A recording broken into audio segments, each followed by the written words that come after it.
Buenas tardes. Hay que cerrar las puertas. Buenas tardes a todos y a todas. Mi nombre es Carlos Roberto Gómez, catedrático del Departamento de Español y uno de los anfitriones en este evento, que es el segundo turno que tenemos. Ambos eventos corresponden a la mejor manera que tenemos nosotros en la Universidad de Puerto Rico en Humacao, de decirle gracias a la poesía por estar siempre presente, y es auspiciando el evento poético más importante que tiene Puerto Rico, que se llama el Festival Internacional de Poesía, que está en su año número 15. Y en nuestro recinto hemos siempre estado junto con el festival. Desde el año 1 hasta ahora siempre hemos tenido la suerte de que el festival nos llama y nos dice: ¿quieren tener el festival? ¿Quieren que enviemos los poetas allá? Y siempre hemos dicho que sí. El festival es un festival internacional de poesía porque invita a poetas de diferentes partes de Latinoamérica, inclusive de Europa, y los reparte durante una semana y los invita a leer poesía y a charlar sobre la poesía en diferentes espacios. Esos espacios pueden ser universidades, escuelas, centros culturales, espacios públicos, plazas, parques, y durante una semana completa esos poetas viajan por todo Puerto Rico. Estos poetas que están aquí con nosotros, ayer estuvieron en otra actividad y mañana van a estar en otros lugares, en otros pueblos. Y nosotros siempre hemos dicho que sí, que los queremos tener acá. A las 10:30 tuvimos una lectura de poesía en el anfiteatro de Administración de Empresas, y en esa lectura de poesía, además de los poetas que tenemos acá, tuvimos a 3 poetas del Departamento de Español. Así que hicimos un junte entre poetas invitados y poetas de la universidad, y se leyeron poemas de diferentes registros, diferentes temas, pero todos muy altos en su calidad. Me encanta. Ahora, muy alto en su calidad literaria. Es que yo no sabía que esa cosa iba bajando. Bueno, y ahora, vamos a tener una actividad, como siempre, yo la organizo para que dure 1 hora, donde vamos a conversar con los poetas. Vamos a hacerle preguntas que no tuvimos la oportunidad de hacer en la actividad de las 10:30. Tenemos un público de estudiantes que está aquí con nosotros, y también tenemos un público de la facultad y poetas importantes de Puerto Rico que son amigos de nosotros, amigas, y están acá con nosotros. Entonces yo primero voy a introducir muy brevemente, como hice a las 10:30, voy a hablar de los 3 poetas que están con nosotros. Primero decir que este festival se le rinde un homenaje a una poeta puertorriqueña que se llama Marina Arzola, que nació en 1939 y murió en 1976. Fue miembro del grupo Guajana. Guajana es uno de los grupos más importantes de poesía en la historia de Puerto Rico, y subdirectora de la revista Versiones. Entre sus libros se encuentran Palabras Vivas, El Niño de Cristal y Los Olvidados, que fue ganador del primer premio del Festival de Navidad del Ateneo Puertorriqueño, y el libro Estaciones de la Espera. La obra de Arzola, descrita por Luis Hernández Aquino, un importante poeta y profesor puertorriqueño, la describe como la poesía del caos. Se destaca por su experimentación lírica, densidad metafórica y maestría en la palabra. Nos acompañan 3 poetas: una poeta de Puerto Rico, una poeta de República Dominicana y un poeta de Perú. De los 3 poetas que nos acompañan, uno ya estuvo aquí hace 3 años atrás, así que voy a comenzar por las dos poetas que es la primera vez que están acá en la UPR de Humacao.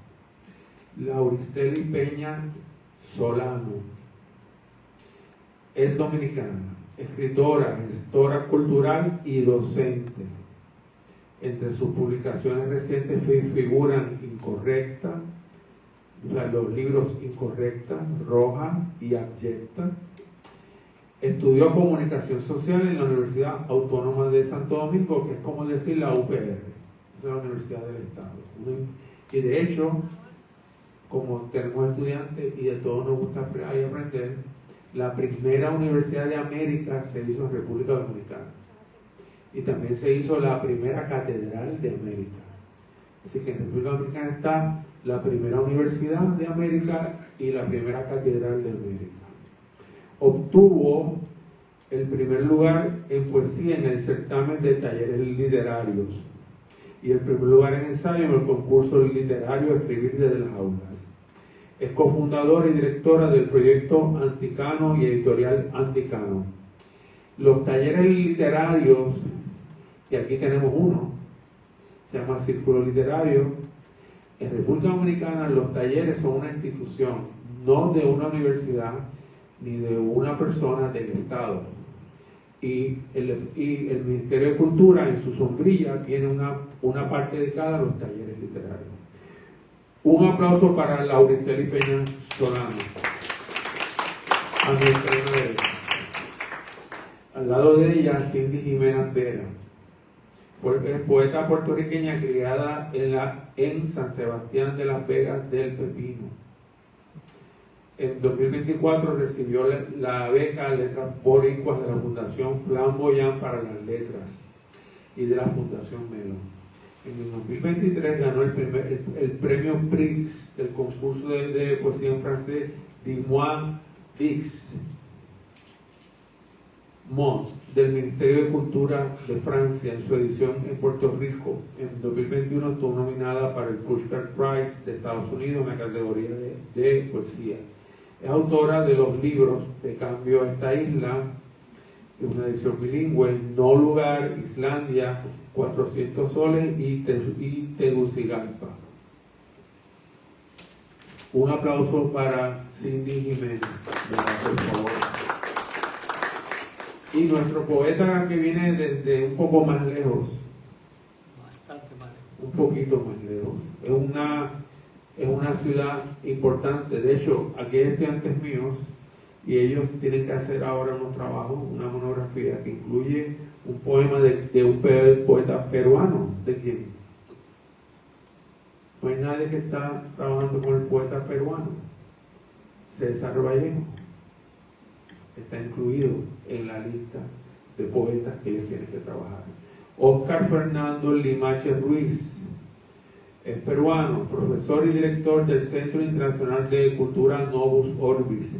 Entre sus publicaciones recientes figuran los libros Viaje a la lengua del puercoespín, Vuelo de identidad y Viaje a la lengua del puercoespín, pero esto escrito en rumano. Recibió el premio Cope de Oro de Lima y el premio Internazionale di Poesia en Italia. Un aplauso para él, por favor. Óscar Fernando Limache Ruiz. Entonces, ahí tienen un micrófono que está prendido ya, ¿verdad, señor director? Y vamos a comenzar con una pregunta. Vamos a conversar sobre sus oficios escriturales. Ok. ¿Cómo llegaron a la poesía? No cómo llegaron al poema, sino cómo llegaron a ese misterio que algunos queremos llamar poesía. ¿Quién quiere comenzar a contestar? Usted, porque usted está ahí al final de la mesa, pues usted es la primera. Ok, ¿cómo llegamos a la poesía? Claro, por favor. Me voy a agarrar porque que sí, porque no me pierda. Bueno, pues la pregunta me encanta porque siempre he pensado que cuando todos los seres humanos nacemos hablando ese lenguaje del misterio, como lo llama Carlos Roberto, que es la poesía, y es cuando estudiamos en la escuela que nos enseñan la prosa, a escribir en prosa, a pensar en prosa, pero desde que somos pequeños estamos haciendo asociaciones y usando mucho la metáfora, usando el símil y poniendo palabras al lado de otras que en la prosa no son posibles, pero sí en la poesía. Sí, déjame hacer una pequeña aclaración. Todos estos son estudiantes, así que esto es una clase también. ¿Está bien? Así que todo lo que digamos se convierte en una clase. Pero cuando tú estás fabulosamente cierto, pero el niño no sabe que eso es poesía, o sea, no sabe que eso es metáfora y símil, pero sí tiene un lenguaje para describir lo indescriptible. Adelante. Claro, un ejemplo que me encanta mencionar cuando hay estudiantes del diario de Frida Kahlo, la pintora, ¿verdad? La pintora mexicana, es que ella utiliza una palabra que es un sustantivo, pero le da la propiedad de un verbo. Cuando ella dice, aquí te cielo, como si fuese el cielo un verbo que es un sustantivo, pero lo usa verbo. Esa es la posibilidad que tiene la poesía, y a eso es a lo que yo me refiero cuando digo que nosotros nacemos hablando y pensando y haciendo asociaciones muy poéticas, y no es hasta que llegamos a la escuela que nos enseñan a escribir y pensar y construir oraciones, y esta es la prosa, y se nos va olvidando un poco. Y este es el sujeto y después viene el predicado, ¿verdad? Que primero va una cosa y después la otra. Claro, sí. Y por ejemplo, otro ejemplo que me encanta poner, gracias a Carlos Roberto, es una sobrinita mía que cuando veía las sombras decía que eran los dibujos del sol. Eso es una metáfora, o sea, totalmente. Ella nació, porque no solo ella, sino todos nosotros nacemos hablando en poesía. Y en el caso tuyo fue así. Entonces, ¿Tú sientes eso? en mi caso también, yo tuve la suerte maravillosa de haberme criado. Yo nací en los Estados Unidos, pero mi madre puertorriqueña quiso traer a sus hijos de vuelta a Puerto Rico. Entonces, pues ella nos enseñaba español allá para que cuando llegáramos acá no habláramos con un acento gringo. Ella le molestaba eso. Y siempre nos corregía para que habláramos en puertorriqueño, en español puertorriqueño. Pero también mi padre nos corregía para que habláramos en inglés de Nueva Jersey. Pero bueno, esos son otros 20 pesos. El asunto es que mi madre lo que tenía era 6º grado de escolaridad, aunque todo el mundo preguntaba si mi madre era profesora universitaria, porque siempre se pasaba leyendo. Ella me decía, no me interrumpan, voy a pasar tiempo conmigo misma. Se iba a la hamaca, yo vengo del pueblo de la hamaca, San Sebastián, a leer. La lectura para ella era increíble, pero también algo que ella siempre hacía, mi madre era ama de casa, siempre hacía era recitar poesía. Neruda, Vallejo, P.H. Hernández, poesía puertorriqueña. Yo me crié estos oídos que hoy son sordos, pero estos oídos siempre estaban escuchando a los grandes poetas de Hispanoamérica y Puerto Rico en mi casa. Esa madre con 6º grado de escolaridad elemental. Yo me crié con poesía toda la vida. Podemos llamarle a eso estímulos positivos, correcto. Estímulos que vienen de lo que uno escucha, lo que uno ve, lo que uno vive, lo que uno prueba, lo que uno huele. O sea que en esa niñez se van estimulando los sentidos, que después son armas imprescindibles para el poeta. Pero también ella se apropiaba de ciertos textos poéticos. Por ejemplo, el monólogo de Segismundo de La vida y sueño de Pedro Calderón de la Barca, aquel que dice que es la vida un frenesí, que es la vida una ilusión, y que los sueños son. Pues ella decía que es la vida un frenesí, que es la muerte una cosita así, y se echaba a reír porque los saberes del campo, ¿no? Y el humor, esos saberes de mujeres campesinas, mami lo hacía todo o sea, como dicen en Castilla la Vieja, from scratch. Que si llegaba la menstruación no se compraba los productos, no, ella los creaba con tela, o sea, ella lo hacía, me cortaba el pelo con el ciclo de la luna, o sea, mi madre lo sabía todo, pero parte de esos saberes es el humor. Entonces ella de alguna manera, sin saberlo, hacía esa intertextualidad y creaba poesía, ella misma era el poema para mí. Pero bueno, yo creo que en mi caso fue así como comenzó ese acercamiento a la poesía, casi sin saberlo, pero... Excelente. Laura Esther. Cuando lo hiciste me agarraste como fuera de base y no, yo pensé, ¿cómo llegué a la poesía? No lo sé, pero luego pienso en mi nombre, Lauristelli. Mi nombre es Lauristelli Peña Solano y mi papá asegura que nunca tuvo una novia llamada Estela y por eso me puso Lauristelli. Mi madre es Laura, entonces en el ejercicio de construir mi nombre, creo que fue un acto, una composición poética, porque él quería, primero no quería que yo tuviese un nombre diminutivo, mami quería que yo me llamara como ella, pero Lauris le parecía un diminutivo, entonces él dice que se le ocurrió el Teli como practicando cómo sonarían bien mis apellidos junto con un nombre. O sea, Lauristeli Peña Solano, él dice que suena bien. Luego yo aprendí, claro, eso es cadencia. Lo aprendí ya como una persona escolarizada, aprendí que mi nombre tenía cadencia y aprendí que mi padre, que es un campesino, que tiene apenas hizo la primaria, pues buscaba esa, y busca, porque lo hizo con mi hermana, con mi hermano, y ya más grande yo veía como él agarraba un cuaderno y comenzaba a ensayar nombres con los apellidos nuestros para asegurarse que fuesen nombres con cadencia. Laricel Peña Solano, que es el nombre de mi hermana, y yo vi como papi encontró Laricel como, dice, suena bien. Entonces, supongo que hay un elemento hereditario de los saberes populares que obtuve de mi papá. Además, el nombre de mi padre es Rubén Darío. Oh, Dios mío. Rubén Darío Peña Pimentel. Wow, o sea que de alguna forma siempre los nombres están signados. Sí, claro. Muy bien. Milán Kundera decía que, bueno, escribió en una de sus novelas que el nombre determina nuestra identidad. Por tanto, si mami hubiese ganado la disputa y me pone Lady Laura como era otra opción, yo hubiese sido otra persona absolutamente. Eso es muy interesante. Y luego pensé también en la primera vez que yo recuerdo, porque puede que haya sido antes, no lo sé, tener contacto con un libro de poesía. Yo no sé por qué en casa de mi abuela no había un librero. Abuela tenía los libros en el closet, literalmente adentro del closet, ropa y libros. Entonces había un libro de Mario Benedetti, Viento de Exilio, y recuerdo como hoy, y había otro libro de mitología o sea, como que mis primeros contactos conscientes con lo que me gusta todavía, ahora de grande, son esos dos libros, Héroes en zapatillas y Viento de Exilio.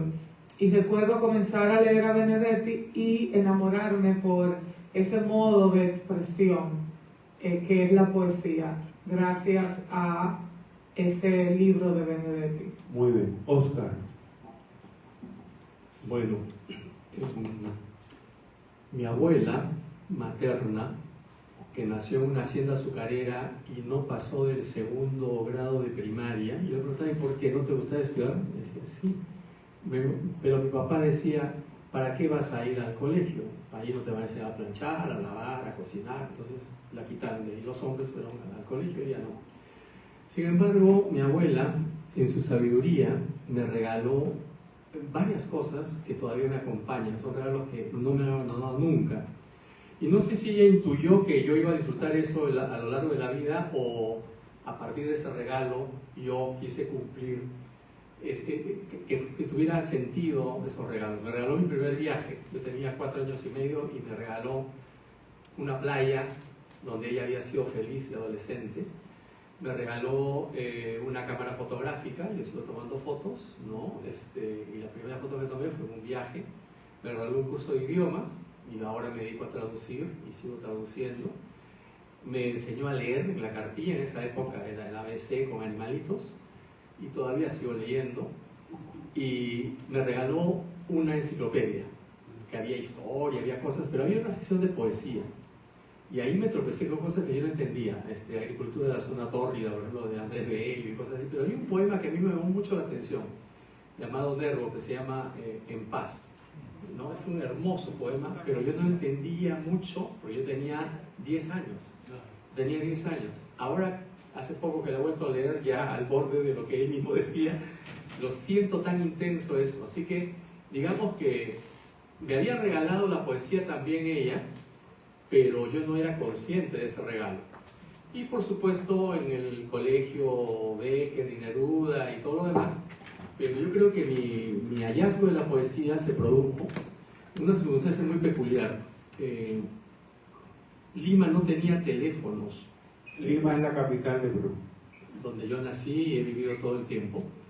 Y en los barrios pudientes todos tenían teléfono, pero en los barrios, no era marginal mi barrio, pero era clase mediero, había que esperar a que mucha gente se inscribiera para que pusieran una troncal telefónica. Así que finalmente llegó el teléfono a mi casa, y yo feliz, pero no tenía a quien me llamara, ¿no? Porque mis amigos, mis amigas, pues yo conocía las fiestas, ¿no? Yo tenía 15 años.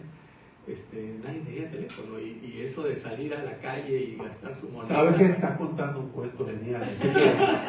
Hay unos cuantos narradores aquí, ya saben. Adelante. Bueno, tu vida puede ser tu historia. Finalmente así debería ser, ¿no? Uno debería contar aquello que le pasó y que sabe y que conoce. Bueno, entonces abrieron una biblioteca al costado de mi colegio, que no tenía biblioteca o era muy precaria, y era pues un placer porque prestaban libros para la casa una semana, ¿no? Y donde estaba comprando. Entonces, lo primero que leí, libros completos, pero lo mismo de siempre, ¿no? Neruda, Gabriel Mistral, Lorca, Vallejo y lo demás, hasta que ya se fueron acabando los nombres que yo conocía y saqué un nombre que yo no conocía quién era. Y leí el primer poema, leí el segundo, leí el tercero, y cuando leí el cuarto poema, además lo he buscado para compartirlo con ustedes, ¿verdad? Mi situación de ser el único en mi colegio que tenía teléfono, me daba esta situación y que nadie me llamara. De pronto me encontré con esto: si me llamaras, sí, si me llamaras, lo dejaría todo lo tiraría, los precios, los catálogos, el azul del océano en los mapas, los días y sus noches, los telegramas viejos y un amor. Tú, que no eres mi amor, si me llamaras. Y aún espero tu voz, telescopios abajo, desde la estrella, por espejos, por túneles, por los años bisiestos puede venir. No sé por dónde, desde el prodigio siempre. Porque si tú me llamas, si me llamaras, sí, si me llamaras, será desde un milagro incógnito sin verlo, nunca desde los labios que te beso, nunca desde la voz que dice, no te vayas. Y cuando yo leí esto, me quedé paralizado. Dije, si esto es la poesía, quiero dedicar el resto de mi vida a esto. Muy bien. Y he cumplido mi promesa. Ahora escribo, publico, traduzco, edito, corrijo libros, doy lecciones de literatura a mis estudiantes, adolescentes, doy talleres para jóvenes en la universidad, para adultos, para profesores, para conversarles que esto es lo más grande que hay. Y esto fue un legado indirecto de mi abuela. Excelente. Un aplauso para esta primera ronda. Cindy. Micrófono en mano, por favor. Aquí. Sí. Ahora háblanos sobre tus primeras lecturas. Lecturas, tus primeras lecturas. Me hablaste del misterio. Ahora dime, ¿cuáles fueron tus primeros libros que leíste de poesía? ¿Cuáles fueron tus primeros maestros, tus primeros modelos? Bueno, después de tener esa experiencia, digamos, doméstica, ¿no? con la poesía y en la infancia, porque tengo que siempre resaltar las lecturas clásicas de los cuentos folclóricos de los hermanos Grimm, de Hans Christian Andersen, las fábulas de La Fontaine, que en francés son poesía, son en verso, son poemas también, pero digamos que siempre llega la adolescencia, y en la adolescencia todos sabemos que empiezan esos primeros amores y esos primeros crushes, así que hay que hablar de poesía amorosa. Poesía amorosa, en aquel momento, digamos en los 80, 90, había, digamos que no tantísimo acceso como la gente que vive en el área metropolitana, que tiene, por lo menos en esa época, mucho más acceso de una librería y comprar libros. En Pepino pues no era, ¿verdad? San Sebastián, yo le digo Pepino, todos los pepinianos, desde el gentilicio de mi pueblo le decimos Pepino a San Sebastián, pero los que no son del pueblo pues le dicen San Sebastián. Pues en Pepino no teníamos así un acceso a tantas librerías, ¿no? Así que había una tienda que se llamaba Las Variedades. No sé si han ido aquí a San Sebastián en algún momento, esa tienda todavía existe. Las Variedades tenía un poquito de todo. Te vendían ropa, te vendían discos de vinilo, había una pequeña sección de algún librito y cosas así. Y pues ahí cuando llegaba, ¿no? Se podía comprar. Además, unas tías que vivían en la diáspora de vez en cuando me mandaban libros. Pero la biblioteca de las escuelas públicas, yo soy producto de la escuela pública puertorriqueña, también había alguno que otro libro de poesía y encontré una antología de poesía de amor que estaba de Alfaguara, que recuerdo que era bastante finita, pero había allí poemas de Carlos Drummond de Andrade. Y lo recuerdo porque ese poema trabajaba mucho el humor y era un poema que decía fulano ama a sutano, que amaba a perencejo, que tal y cual, ¿no? Y entonces algo que lo que uno se identifica, porque es que la adolescencia es así, casi nadie se enamora de alguien que te va a corresponder siempre, o sea, ¿no? Y pues por ahí fueron esos primeros encuentros con la poesía de manera, digamos, personal, no influenciada ya de mi casa y tal. Y fue con esos poemas de amor, y pues ya yo desde pequeña tenía esa manía, digamos, de escribir mis propios poemas, ya casi sin saber, como por intuición. Pero en la adolescencia pues seguía con esa práctica de escritura de poemas, y en la escuela superior participé en un certamen que organizó la Inter de Aguadilla en los 90, wow. Y era un certamen que incluía estudiantes de escuela secundaria superior y estudiantes de bachillerato, o sea, en la misma categoría. Y participé, y la maestra de español, que ya sabía de mi inquietud y ¿verdad? Con la escritura y la poesía y tal, pues fue muy, muy solidaria conmigo y participé y gané en escuela secundaria. Porque recibiste una señal de los dioses de que eso fue una chiripa que lo de que una señal de que algo había en ti, algo más que el misterio aquel. Es que me pasó como con la beca esa de Transboricua, yo nunca había participado. Yo mandé ese año ya Bueno, casi sin pensar. Más de un Dios te está enviando señales. Lauri, por favor. Esos primeros autores que dijiste, yo quisiera escribir así. Porque recuerden, los jóvenes que están acá, y sobre todo tenemos aquí al presidente del círculo literario, que el proceso de escribir es un proceso igual que el de comer, que el de caminar. Usted primero imita y después usted encuentra su paso. Así que es normal para un escritor joven encontrar un escritor y decir, yo quiero escribir así, yo quiero hacer así. Eso se llama el imitatio, eso es muy normal. Después usted empieza a encontrar su propia voz. Poeta, dígame, esos primeros poetas que tú digas, yo quisiera escribir así, me gustaría. ¿Quiénes fueron? Bueno, yo comenté que conseguí ese libro de Mario Benedetti en el closet de mi abuela, pero luego, por alguna razón, mi tía Sobeida, una de las más, tengo muchas tías, una de las más jóvenes, tenía cuadernos en los que ella transcribía textos y todos eran poéticos, porque yo soy de Boyo Viejo, un pueblo con 52 casas y rodeado de arrozales y banano, o sea, un lugar que ni siquiera estaba en el mapa hasta después del 2010, imagínense. Entonces ahí nos llegaba mucha literatura, muchos libros. Yo leía en el colegio lo que había en el colegio y era principalmente narrativa y narrativa de hombres. Leí mucha literatura, digamos que así, que aparecía, pero mami guardaba, mi mamá estudió en la Universidad Autónoma de Santo Domingo y guardaba los panfletos del taller literario César Vallejo. Se llama César Vallejo, el taller literario principal de la universidad. Y mami tenía como una gaveta llena de papeles y muchos de esos papeles eran poemas del taller. Entonces era lo que más me gustaba leer, lo leía una y otra vez, pero ya luego, más grande y justo cuando decidí estudiar en la UAS, una decisión muy desafortunada, pero decidí estudiar en la UAS por el taller literario, porque yo quería pertenecer a ese mundo de palabras. Y comencé a conocer a las escritoras, y de hecho en Abyecta dice Himno Nacional, Tú me quieres blanca, de Alfonsina Storni. porque cuando yo decidí que quería escribir como alguien, fue cuando leí por primera vez un libro de Alfonsina Storni. Dije, ¿pero qué? ¿Pero qué?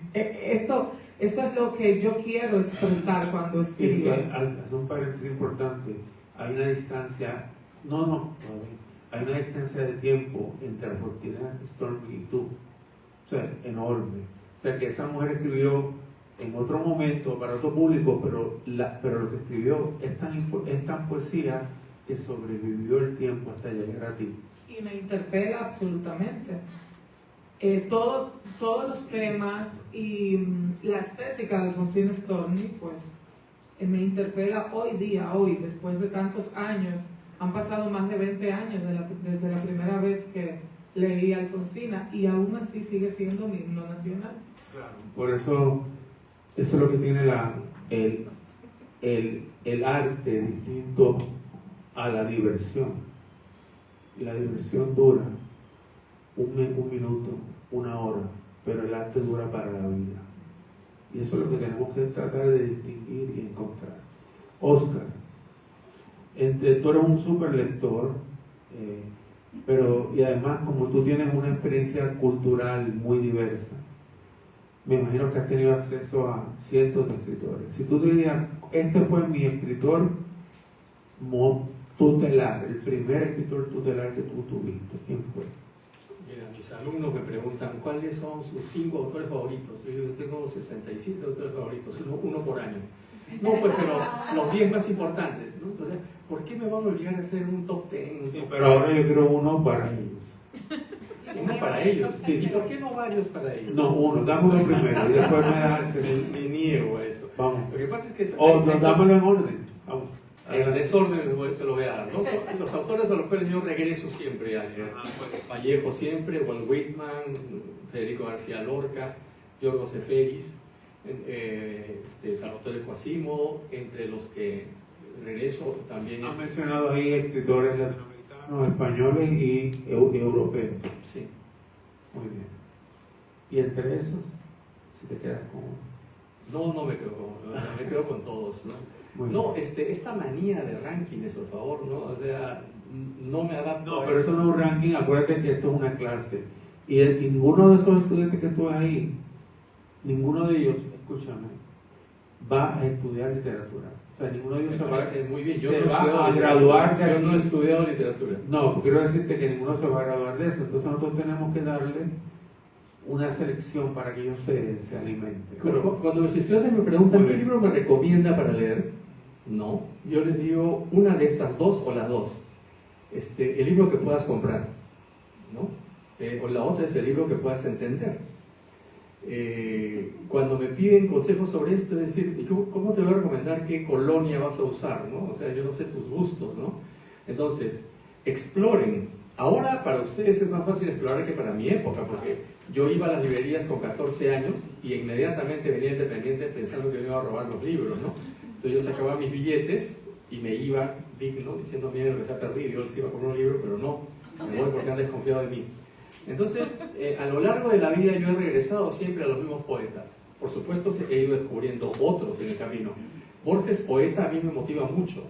José Emilio Pacheco, José Hierro, estoy hablando ya de premios. Borges, ¿no? Ustedes han leído a Borges, Pacheco, un poeta mexicano, y José Hierro, un poeta español. O sea, yo poder conversar luego y tomarme una foto, me tomaron una foto espontánea en Nueva Madrid con José Hierro, por ejemplo, a quien admiraba. Imagínense, muchachos, el título de la recopilación de todos sus poemas, Cuánto sé de mí, ¿no? O sea, yo no sabía quién era Hierro, pero Cuánto sé de mí, qué buen título. Busqué el libro y luego me invitaron al mismo festival que a José Hierro, así que era inevitable que yo fuera, porque yo usé una cita en mi libro Viaje al Nuevo Espín de él, de Hierro, y dije, vengo a devolverle esto, ¿no? Entonces él con mucha humildad dijo, es un mal verso. Le digo, pero a mí me sirvió para escribir este poema, ¿no? Entonces, muy humilde, me dijo, ¿usted está en el festival? Sí. ¿Cuándo lee? Mañana. ¿En qué sitio está? Y el viejo fue a escucharme, ¿no? Fue un honor, ¿no? Un honor. no solamente me firmó el libro, me hizo dibujitos y cosas Es un así. regalo de los dioses. Sí, y entonces así conocer a Juan Gelman, por ejemplo, conocer a José Miguel poeta Pacheco chileno. y recibir las firmas, ¿no? Porque estábamos en los mismos festivales. Eso ha sido el privilegio que he tenido por escribir poesía y por leerlos, ¿no? O sea, leerlos ya era un privilegio y luego conocerlos era terrible, tremendo. Me has dado pie para la próxima pregunta, que comencemos por allá, por Laura Esteli. Hay un pequeño, esto viene del hablar diario. ¿Vino primero el huevo o la gallina? ¿Está bien? ¿Qué vino primero en tu caso? ¿El poema o el título del poema?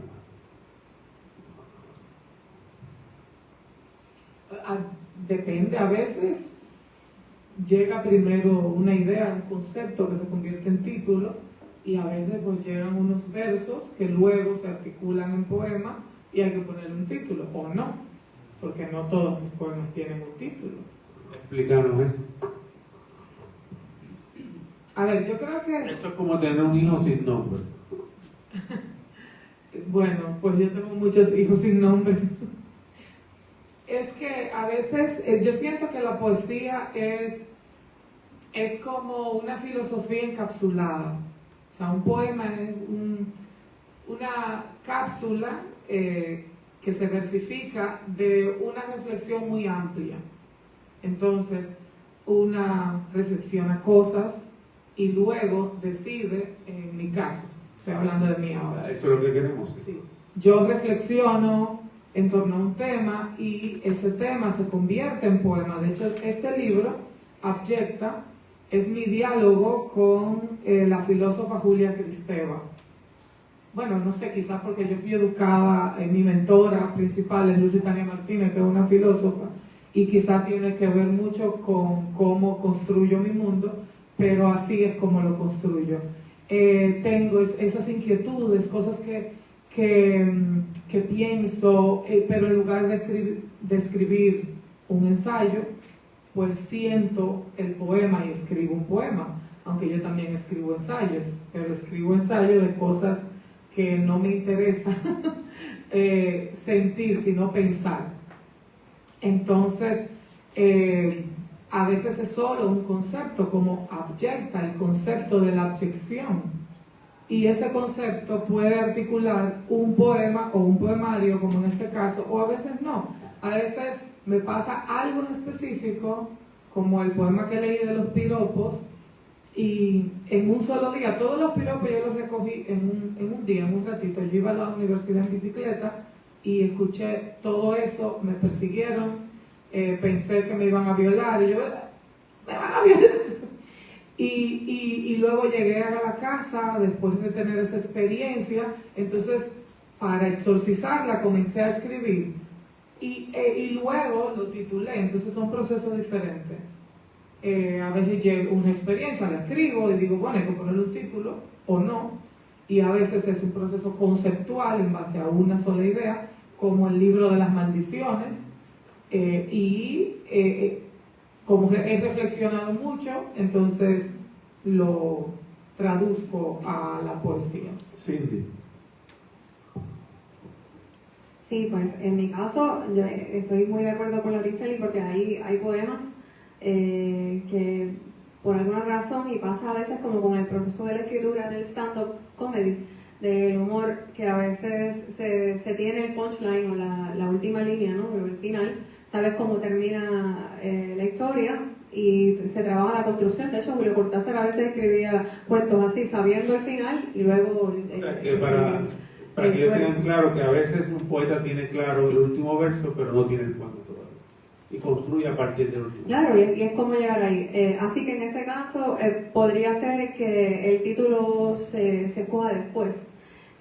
A veces, por el contrario, en lugar de, digamos, esos últimos versos, el punchline en lenguaje de stand-up, yo soy muy fan de eso, hace unos añitos atrás, y me encanta. Y por el contrario, pues a veces viene alguna especie de título que se convierte en el leitmotiv y uno va a estar escribiendo a partir de eso. Así que, pues, depende del texto, o si ya uno está pensando en escribir un libro, pues también depende del Claro, cuerpo. pues, eso podemos también del libro. llevarlo al libro. Sí, claro. No todo lo que uno escribe es publicable, no todo lo que uno escribe va a estar en un libro. ¿Puedes repetir eso? Que no todo lo que uno escribe es publicable, y yo creo que es un ejercicio de humildad, Carlos Roberto, cuando uno se da cuenta, esto no es publicable, esto ni siquiera se puede tallerear. O sea, que no todo lo que uno escribe, me estaba contando hoy Tania, claro, que no todo lo que uno escribe lo debe leer. O sea, un escritor escribe, pero también filtra. sí. Y él debe decir, esto no está listo.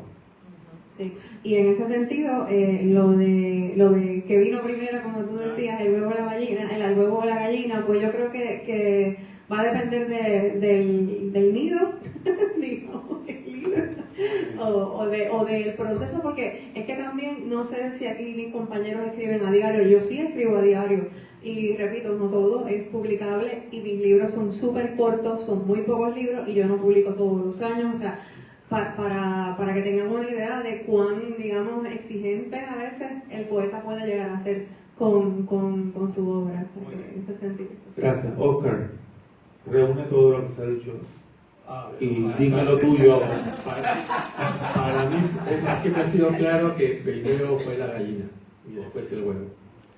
Porque si el huevo es de codorniz, entonces viene la codorniz y no era la gallina. Entonces, pero bueno, un poco resumiendo acá, y yo le digo a mis estudiantes eso, no se apresuren en publicar, ni siquiera en revista, porque luego, y ahora todavía que lo publican en internet, se van a repetir. O sea, dejen que madure eso.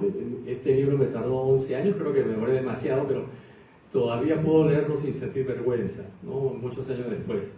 Pero sé de amigos que están buscando todas las primeras ediciones para quemarlas, ¿no? Porque realmente era muy ingenuo, ¿no? Felizmente yo escribí un par de mamarrachos que unos amigos míos se burlaron Mamarrachos tan fríamente. son mierdas. Sí, se burlaron tan cruelmente, ¿no? Que yo hubiera dejado de escribir poesía, pero soy picón, no sé cómo se dice acá, o sea, me revelo con todas esas cosas y dije, ahora lo voy a callar, voy a escribir los mejores poemas posibles, y se los di, y los leyeron con cierta displicencia, no sé, no son media sonrisita, pero llegaron al poema que yo había abordado para el final y se quedaron sorprendidos y me dijeron, lo vamos a publicar. Y así fue como, digamos, vencí el primer trauma, ¿no? Donde te destrozan, pues, y está bueno que te destrocen, los talleres son para eso, que te destruya todo lo que has escrito. Es verdad, yo firmo lo mismo, ¿no? Es decir, hay que seleccionar mucho, tienen que leerse ustedes mismos con la voz y la mente de sus peores enemigos. ¿Cómo lo leería un enemigo de ustedes?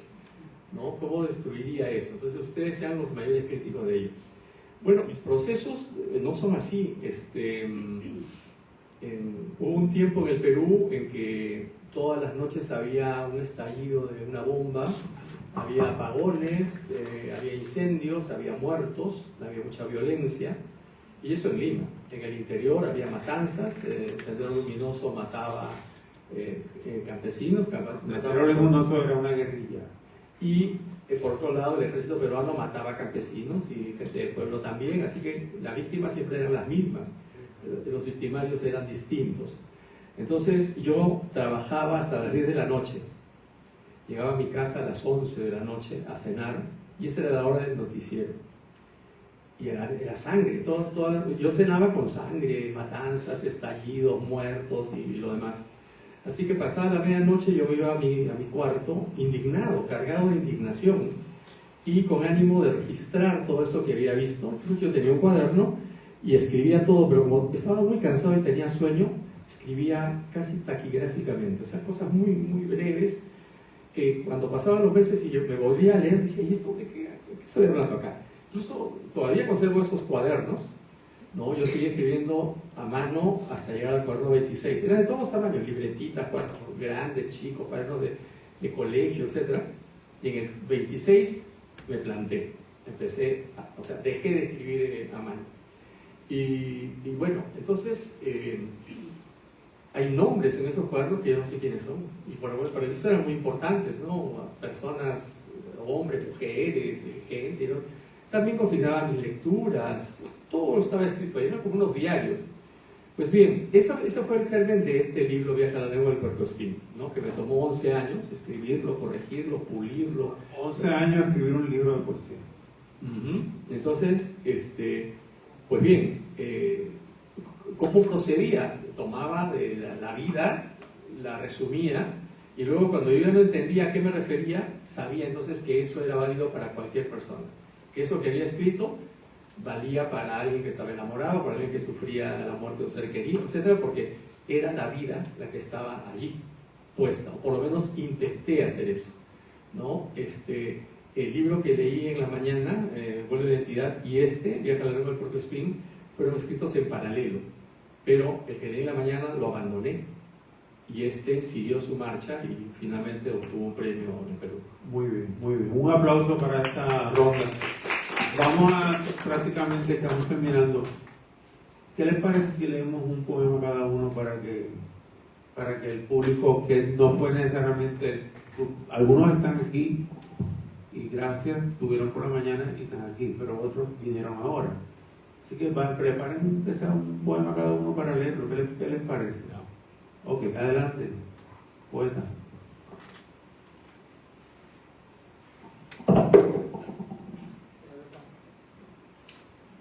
Esta vez si te quieres parar y hacer tu cosa lo puedes hacer porque tienes un micrófono. Me voy a quedar sentada esta vez. Muy bien, adelante. Vanidad. Tiene un epígrafe de Violette Leduc que dice: mi lugar está en mí misma, lo demás es vanidad.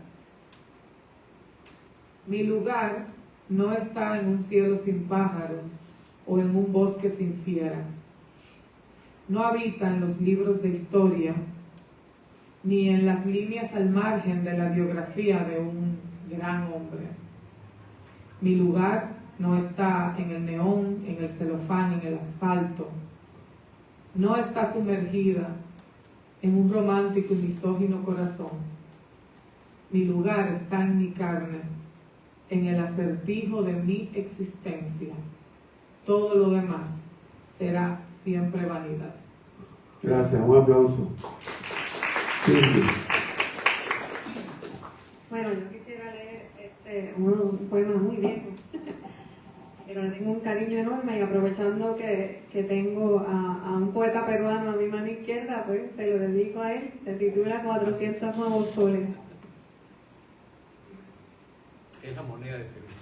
Es la moneda del Perú, sí, correcto, los nuevos soles. Nunca he ido a Perú y le estaba comentando a él que este año por fin se va a dar esa visita al Perú, así que estoy muy contenta. Bueno, 400 nuevos soles.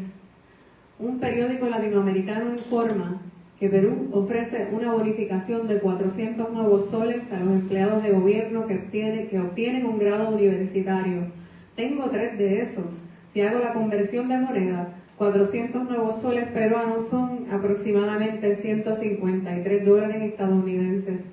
Con eso, mi pareja y yo pagamos las facturas de electricidad y del agua por un mes, o no las pagamos y compramos comida, o no comemos ni tenemos servicio de luz y agua y pagamos la cuenta del celular con algunos atrasos pendientes, o no hacemos nada de eso. Igual, en Puerto Rico los huracanes y sus amenazas nos dejan sin servicio de agua potable, electricidad, telecomunicaciones y con alimentos de reputación dudosa. Mejor, fornicamos borrachos en el ojo de la tormenta, él despedido de una compañía que se fue a la quiebra, yo con 2 trabajos que no suman 1, un vientre despoblado de hijos y algunos poemas con pocas palabras. Los bancos no saben de conversión de monedas. 400 nuevos soles es más de un año de amaneceres. Muchas gracias. Excelente, gracias. Poeta, cierre esta. Cierre. Bueno, yo también aprendí de Benedetti. Aprendí que no había que escribir verticalmente o vertiginosamente, sino aún sin puntuación, cortar el verso ahí donde el lector podía respirar. Y seguí eso y todo mi libro está escrito así. Voy a leer y terminar el poema Inicio, que está a la mitad del libro. Tiene unas citas que creo que es bueno leerlas para dar contexto. Felipe Guamán Poma de Ayala fue un cronista indígena. En un fragmento encontré: ves aquí el mundo al revés. El venezolano Luis Brito García escribe: en este pueblo nunca ha pasado nada.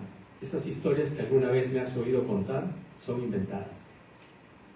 Mario Benedetti dice: no puede ser, esta ciudad es de mentira. Hace muchos años había muchos locos desnudos por las calles de Lima, locos calatos, se llamaban calatos, desnudo en peruano. Y muchos eran capturados por bandas porque eran vendidos a fábricas de lavaderos de frascos de medicamentos. En esa época se vendían frascos de vidrio, las pastillas, y los alimentaban con la peor comida y los tenían ahí, ¿no?, a estos loquitos. Y leí una novela que se llama No una, sino muchas muertes, donde la muchacha que les daba de comer a todos ellos, Maruja, también les contaba historias. Y así que me puse el pellejo de alguno de esos locos, no faltaba mucho loco para ello, y le hablé a Maruja.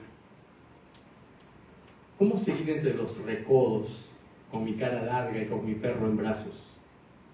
¿Cómo seguirte por los rebordes sin caerme, haciendo amagues entre los dientes de vidrio, y así lograr el equilibrio justo? ¿Cómo perseguirte entre los cordeles y los saltillos y enderezar las paredes en que te ventiscas?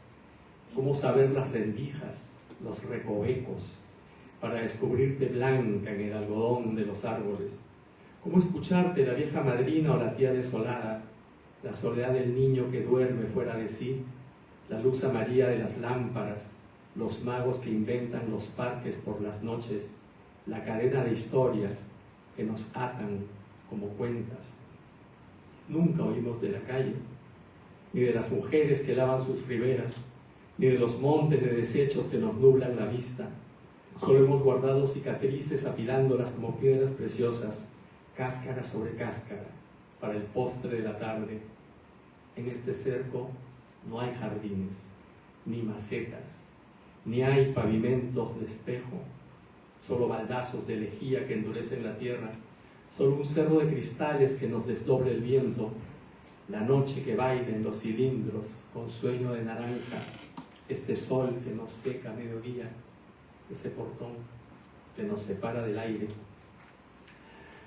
Tú acaricias la barba donde albergo avenidas, y tu dedo corta un camino entre mis costillas hasta mi centro, y entonces te escucho de ojos abiertos, pues la suciedad no tuvo tiempo de asediar mis párpados, y me hablas de ese hotel allá de lunas negras, de la gente a la salida de los cines, del metal que se acarrea en los bolsillos, del desfiladero de pisos que encajonan los jirones.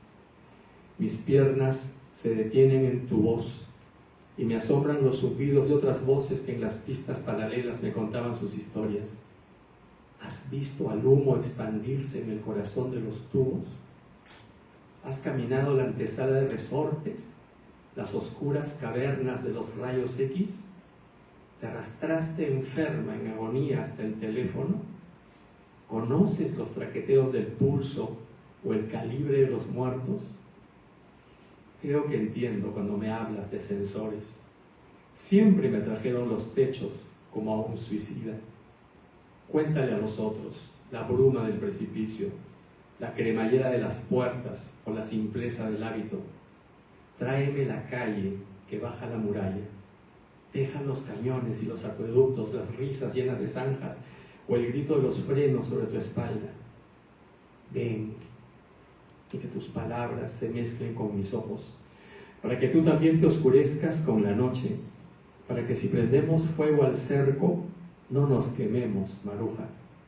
Porque es necesario terminar con los lavaderos de hormiga, con las madrugadas de lino, con los marcapasos de hierro, y encontrar la verdadera historia entre las luces invernales, aunque ahora solo vengan con nosotros el viejo comprobotellas arrastrando su triciclo, el afilador de cuchillos con su pífano de infancia, o quizás mi tío loco, bailoteando el tren borracho.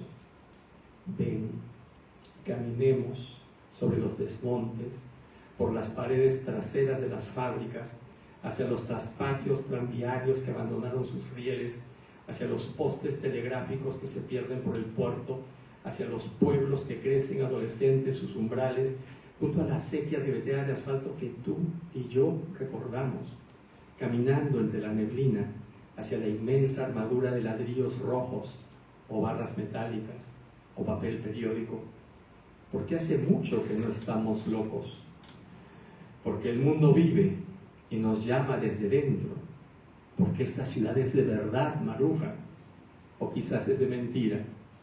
Entonces está bien que nos hayamos escapado. Bravo, gracias. Poetas, gracias por esta labor bien cumplida.